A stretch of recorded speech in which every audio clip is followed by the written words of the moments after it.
Sa pagpapatuloy po ng ating seryeng Panata Ko Pangako ng Bawat Pilipino, tunghayan ang kwento ng isang tindero sa Tondo sa Maynila na libreng nagtuturo ng football sa mga kabataan doon.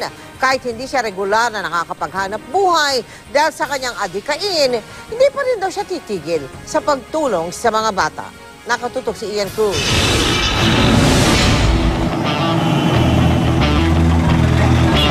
Si Coach Boy, 15 taon nang nagtuturo ng football sa mga bata sa Tondo.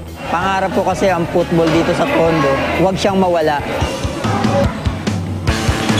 Dahil walang malaking espasyo, ibang klaseng football ang naimbento, ang Footcal o football sa kalye. Sa kalye, naglaro kami, nag-football. Marami nakakita, marami nagagalit kasi nakakatama kami ng tao. Pero pinagtiyagaan ko yon. Pero para sa kanila, ang Footcal hindi lang basta laro o libangan. Daan din daw ito sa mas magandang bukas. Malaki na itulong ng football ng mga naturuan ko kasi naging varsity sila ng school nila, pwede kang maging scholar. Pag nag-football ang isang bata rito or nag-sport, sigurado malalayo sila sa mga masasamang bisyo. Kapos din sa buhay si Coach Boy at mas kinakapos pa nga daw sa mga araw na nagtuturo siya ng Footcal. Pero kahit maraming sakripisyo, ang sakripisyo ko rito, yung panahon ko sa pamilya ko, sa trabaho.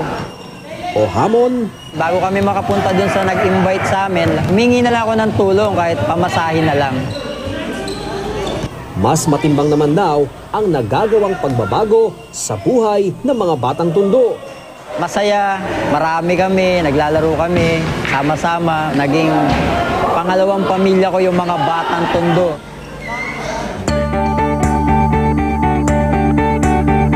Panata ko, hindi ako titigil magturo ng football dito sa Tondo hanggat kaya ko. Siya si Roberto Baldin at ito ang kanyang panata. Ian Cruz, Nakatutok, 24 Oras.